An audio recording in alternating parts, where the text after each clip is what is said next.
ప్రియులైన మీ అందరికీ యేసునామంలో శుభములు. క్రైస్తవ సంగీతాలతో కూడిన ఆల్బమ్ను రిలీజ్ చేయాలన్న చిరకాల వాంఛను సఫలపరిచిన దేవదేవునికి వందనాలు. చింతమల్లవారి మ్యూజిక్ మినిస్ట్రీస్ సమర్పించు ఎకోస్ ఆఫ్ హెవెన్ అనే ఆల్బంలోని 9 పాటలలో 7 పాటలు నేను రచించినవి, 2 పాటలు నా కుమారుడు దీపక్ రచించినవి. ఈ ఆల్బం తయారీలో దీపక్ క్రియేటర్గా, కంపోజర్గా చేసిన కృషి ఎంతో ప్రశంసింపదగినది.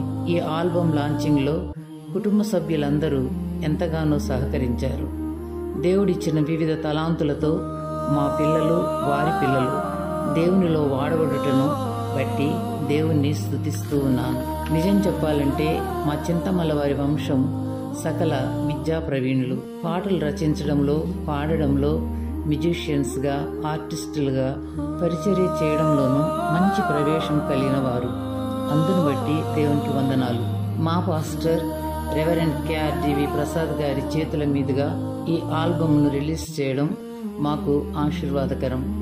వీరు కృపావరములు కలిగిన అంతర్జాతీయ వాక్యోపదేశకులు.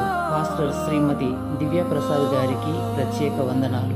AG Sharon church, Madinaguda, Hyderabad సంఘం అంతటికి కూడా వందనాలు తెలియజేసుకుంటూ, చివరిగా Chintamalla family music production house నుండి విడుదల చేస్తున్న ఎకోస్ ఆఫ్ హెవెన్ అనే ఆల్బంలోని పాటలను అందరూ ఆస్వాదించాలని, ఆశీర్వదించబడాలని మా ప్రార్థన. తండ్రి అయిన దేవునికే మహిమ కలుగునుగాక. మీ సహోదరి GLC జయకుమారి.